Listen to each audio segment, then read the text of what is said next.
It's a pleasure and a privilege as the chair of the Center for Corporate Governance and Citizenship to invite all of you to the 10th anniversary, what I would call as the kickoff lecture, because we expect to have several activities over the course of the year, but this really is our first lecture.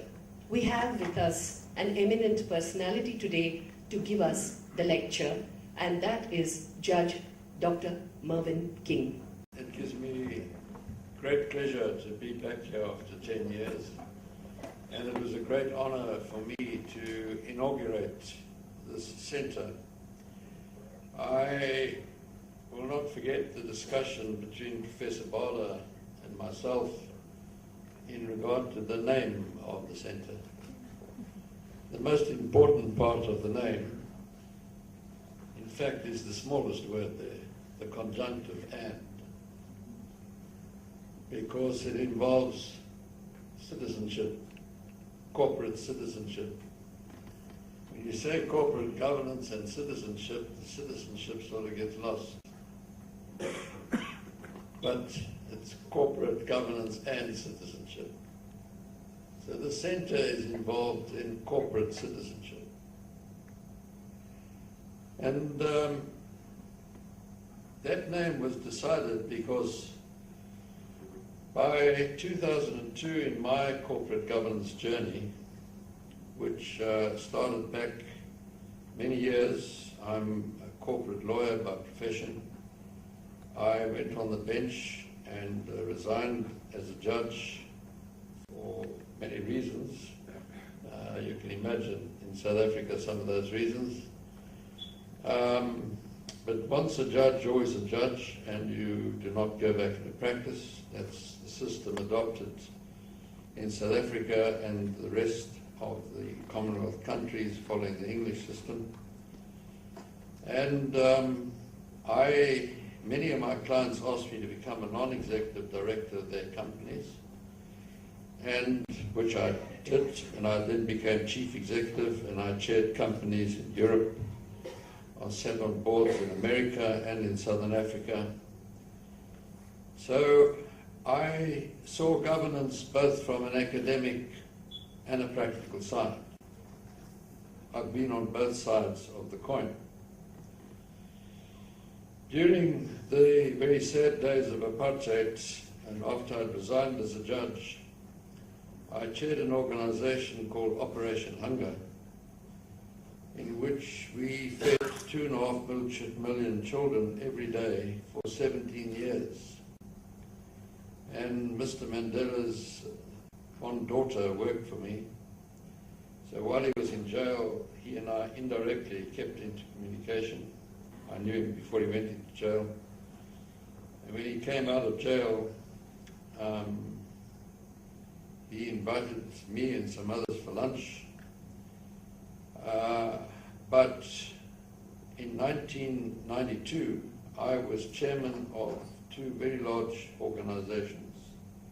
One was the largest textile industry company in the Southern Hemisphere, and I don't have to tell all of you present the enormous difficulties in the textile industry at that time. And I was also chairman of the largest corporate and merchant bank, First National. So my hands were rather full. But I was approached by the Institute of Directors, the Johannesburg Stock Exchange, and various other bodies because of probably my background as a corporate lawyer and having done being a director, asked me whether I would chair a committee to write guidelines for the majority of our fellow citizens who had not been in the mainstream of our economy, how to direct and how to manage. I was considering this because of my hands being full when I got a call from the great man himself, Mr. Mandela. "How's my favorite judge?" Then I knew I had to do a lot of work without remuneration. Anyway, it was during that conversation when he asked me advice about something else, that I told him about this approach for my heading this committee. And he said, "You're the right man for the job." And, well, you don't say no to a great statesman like the late Mr. Mandela. And I agreed to do it, and I formed the committee, and you can all look at the King 1 report as it became known, issued in 1994. My committee reflected the Rainbow Nation which we became. And I had a couple of criteria. The one was, hand on heart, you do this for the interests of South Africa, Inc., without remuneration. The second one was that I wanted a blank slate. I did not want to remit. Because all of you will remember the corporate collapses and scandals in the United Kingdom which led to the appointment of Adrian Cadbury, now Sir Adrian Cadbury, to write guidelines for directors and managers on, quote, the financial aspects of governance. You will see that narrow focus. And I was determined not to be committed by a remit with that kind of focus. And so with that clean slate, we sat down, and I wrote every word of King 1. By the time King 2 came around, I learned to appoint subcommittees and have other people to help. It was an enormous task. And it was because of the very special circumstances, I believe, in South Africa, that we came up with what became known around the world as the inclusive approach to governance. That a company is not an island surrounded by a moat of shareholders. It is not this artificial person, incapacitated and inanimate, that has no capacity at all until you are appointed its directors and become the heart, mind and soul of the company. It is an entity which becomes the link for many stakeholders, many interest groups, and its activities, the way it conducts business, impacts on all those stakeholders and humanity, society, and on the environment, and of course, financially. And so we said that you should take account of the legitimate and reasonable needs, interests, and expectations of the stakeholders relevant to the business of the company in your decision-making process, guided always by the best interests of the company for the maximization of the total value of the company. Notice I didn't say book value, and I did not say economic value, because we recognized way back in 1994 that good corporate citizenship was as important as a good bottom line. Because without being a decent corporate citizen, in fact, your business would not be sustainable. And evidentially that was established, certainly by 1997, when an analysis of the great stock exchanges on the great companies on the great stock exchanges of the world showed that 80% of the market cap of those companies were not represented by additives in a balance sheet according to financial reporting standards, be they international financial reporting standards of this part of the world or the Financial Accounting Standard Board standards, US GAAP, in the United States of America, the great capital market, with standards different from the rest of the world. The New York Stock Exchange exhibited that, the London Stock Exchange, Johannesburg, the National Stock Exchange here as well. What is it that made up that 80% that wasn't reflected as physical and financial assets? Well, it was made up of an assessment of the integrity of the board, the reputation of the company. What was the ability of the business of the company to sustain itself long term? That a trustee of your pension fund could discharge his or her duty of care to you to make a decision to invest in the equity of that company.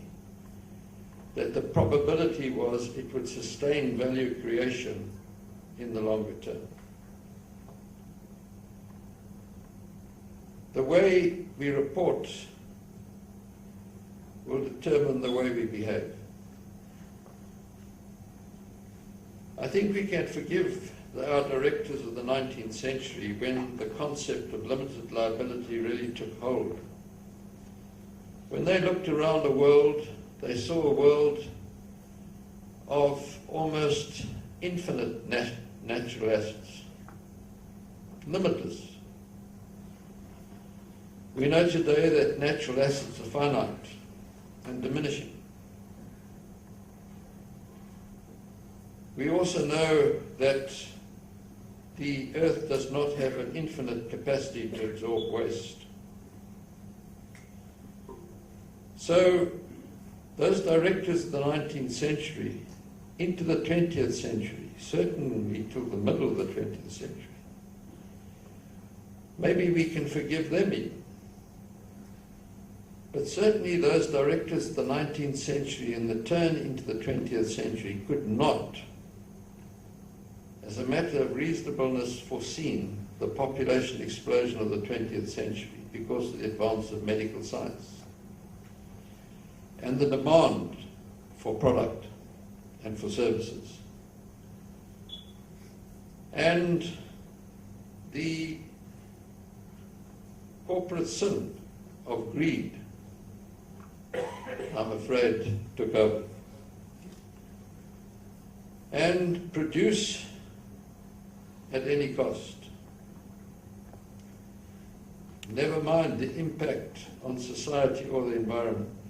The share price, the bottom line, was the critical issue. And today we are suffering the consequences of that exclusive approach to governance. Milton Friedman, one of the great minds of the quarter of the 20th century,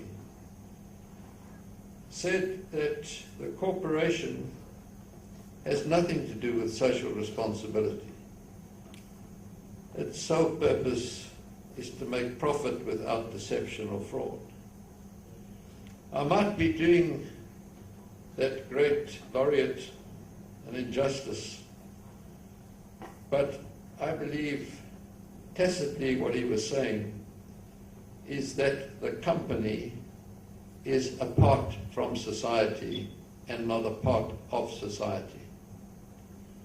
Nothing could be further from the truth.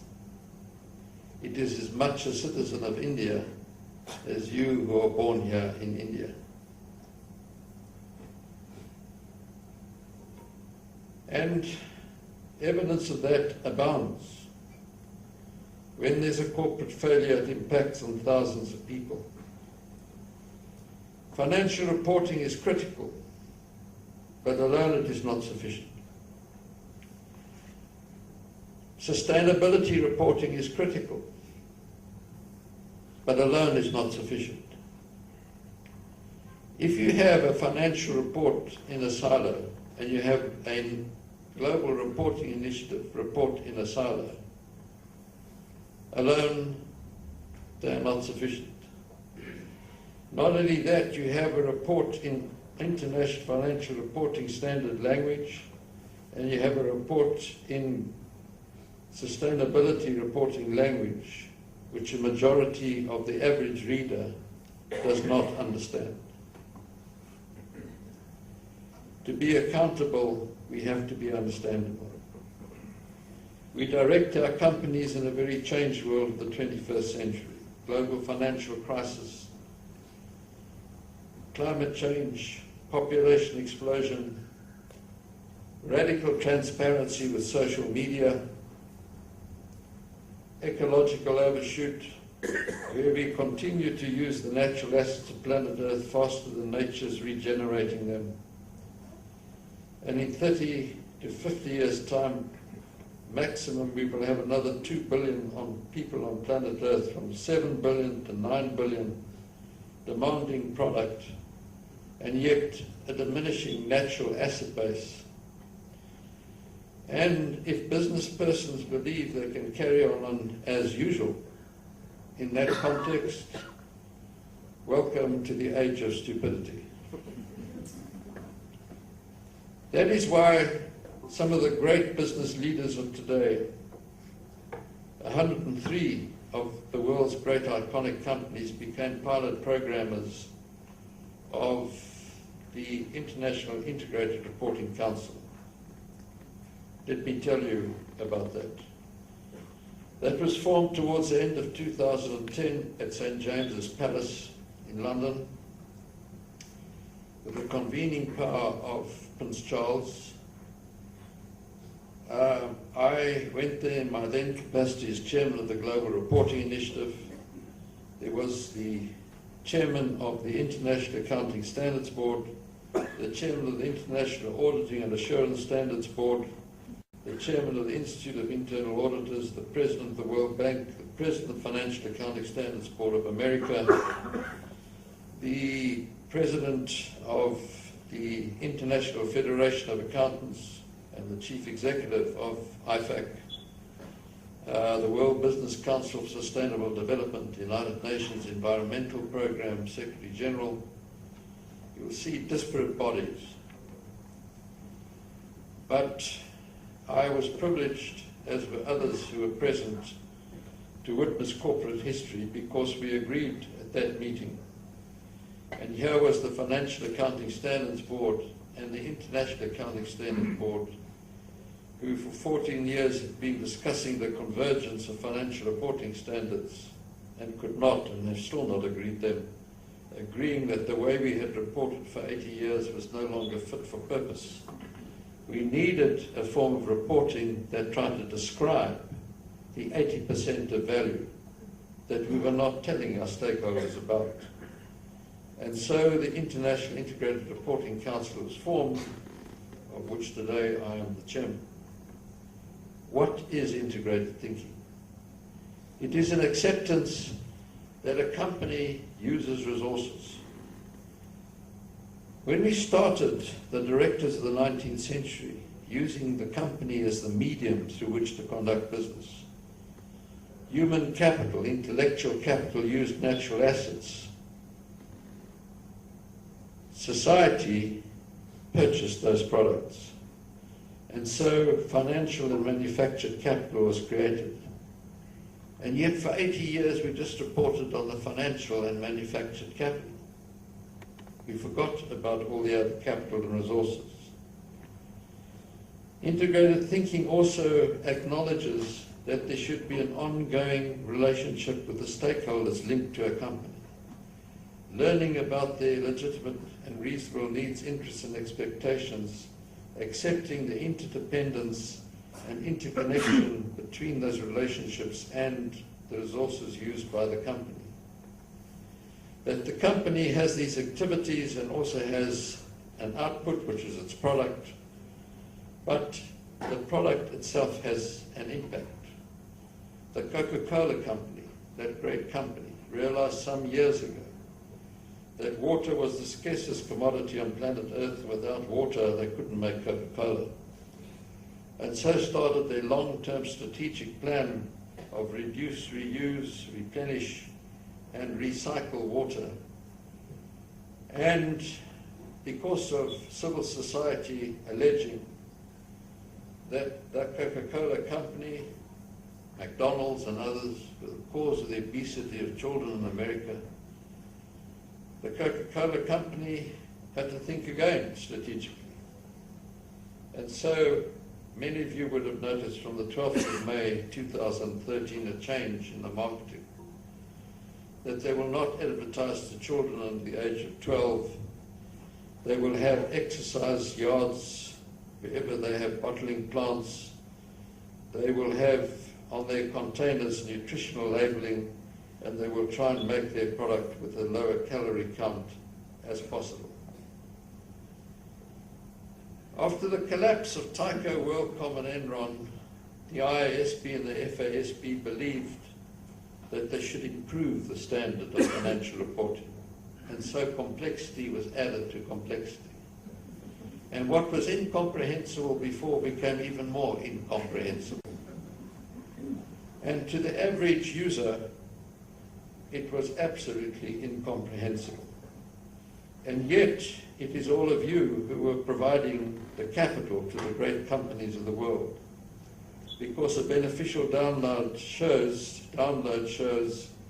that the provider of capital today is not the wealthy family. It's pension funds, superannuation funds, etc. Your money. So a company has to operate within the limits of the Earth's resources. It is good, hard-nosed business to accept that. It is good, hard-nosed business to accept that you should operate as a good corporate citizen. And the 103 iconic companies who joined our pilot programming have done integrated thinking, doing integrated reports. The 450 companies on the Johannesburg Stock Exchange who for the last 3 years have done integrated reports have found many benefits from this integrated thinking. Putting their annual financial statement online, their GRI report, sustainability report online, but the board applying its collective mind to these issues, understanding them, and taking the material issues out of those complicated, incomprehensible reports to the average user, and explaining it in clear, concise, and understandable language, so that the trustees of your pension fund can make an informed assessment that the business of this company will continue to create value in the longer term. So, the 50 asset owners, the great asset owners and asset managers of the world, the Japanese pension fund, the Norwegian pension fund, Hermes, Prudential, have joined the asset network of the IIRC. The Chartered Institute of Management Accountants has joined. They've all signed memoranda of understanding. Are they all wrong? Are great companies like Unilever, whose chief executive Paul Pellman said some 4 years ago, if we carry on as usual, I think my company will survive for another 7 years. And so he changed direction completely. To make products, re-engineer his products so you and I use 50% less water and 50% less energy in making it. To return zero waste to landfill. To put all his products in recycled material. To change the factories driven by the main grid to renewable energy. And he's found the cost of production coming down in certain places and huge advantages from it. Is he wrong? Is Unilever wrong? Is Microsoft wrong? Is HSBC wrong? These are some of the companies that are doing this. These are the world corporate leaders of the world. Winston Churchill, towards the end of the war, wrote a 3-page letter to his wife. And at the end of it, he said, if I'd had more time, I would have written you a shorter letter. Now, what a board has to do is spend more time understanding the financial report, I can tell you, having chaired companies, some directors do not understand the financial report. A survey done in London showed that up to 70% of directors never even read the sustainability report, never mind understanding it. We have a duty as directors to understand these reports, translate them from this complicated language into clear, concise and understandable language, so that our stakeholders, our end users, our providers of capital, our customers, this is the lifeblood of our business, can make an informed assessment that the business of this company will sustain value creation long term. We have to, into our long-term strategy, embed the sustainability issue material to our business as water is to the beverage manufacturer. We are, at the moment, because of the crisis that the planet is in, we are steering our companies down the street of lost opportunity. We have to turn them around the corner into the avenue of sustainable capitalism. And sustainable capitalism means an inclusive approach to make sure that we embrace the impact of how we make money and our product on society, the environment, and of course financially. It's good, hard-nosed business sense to do so. Helen Keller, that famous blind woman, once said, there's something worse than being blind. That's having sight and no vision. What is it that all of you see around you in directing your companies? Well, you see a very changed world. You see a world of diminishing resources and yet an increased demand for product. You see that your business model, how you make your money, is impacting on society and the environment, your product or your service itself. How are you directing your company in that regard? Whether it's the best of times or it's the worst of times, it is the only time that we've got.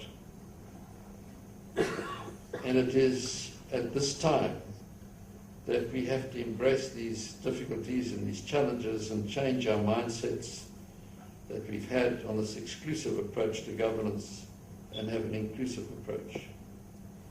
Doing business in the 21st century is not the same as in the past.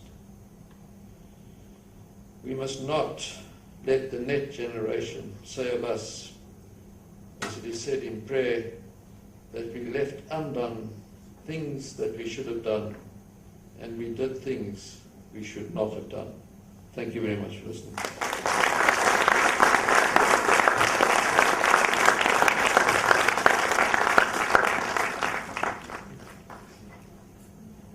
Questions?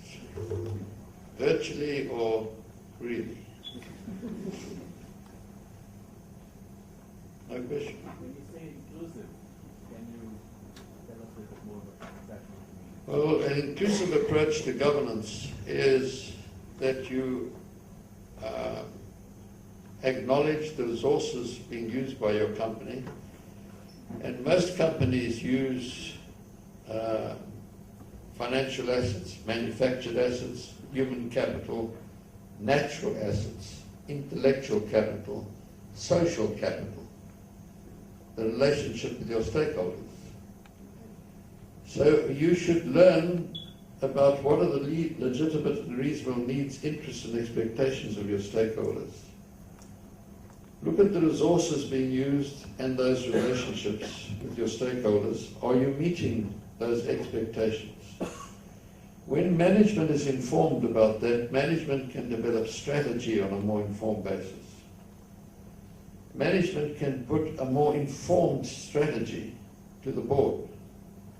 The board at every board meeting should have an agenda item, stakeholder relationships, at which some of the great companies in the world have appointed corporate stakeholder relationship officers. His or her sole job is to talk to stakeholders, external and internal, inform management of what their needs, interests and expectations and perceptions are. This report goes to the board, so the board 4 or 6 times a year, whenever it meets, is informed right through the 12-month reporting cycle about this, and is almost seamlessly in a position to do an integrated report at the end of the 12-month cycle.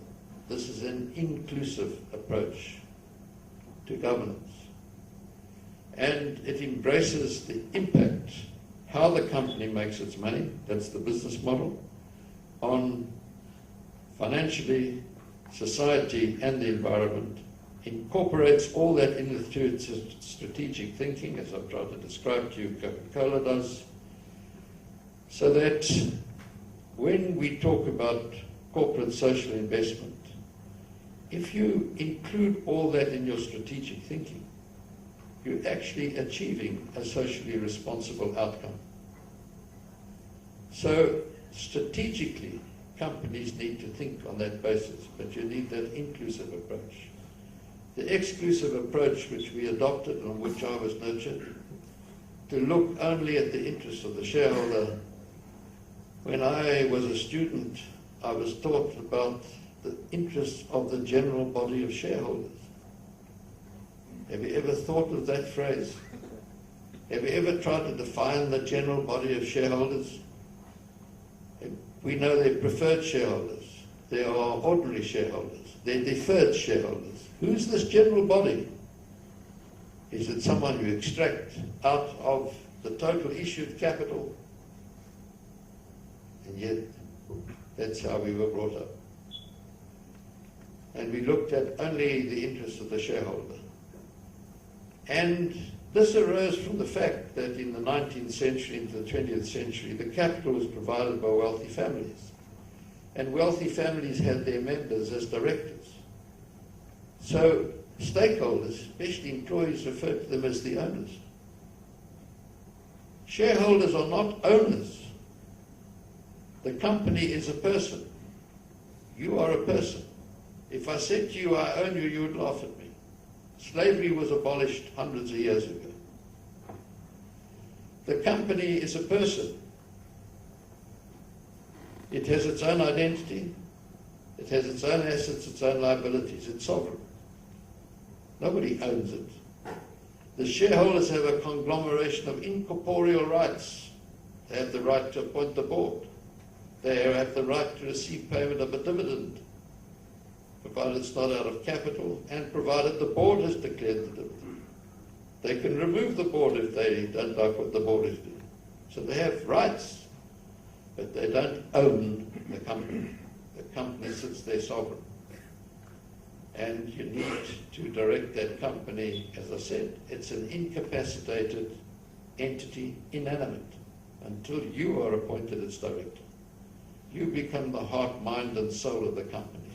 And that starts giving, when you think about it on that basis, that gives you content to the duties of good faith, care, skill, and diligence.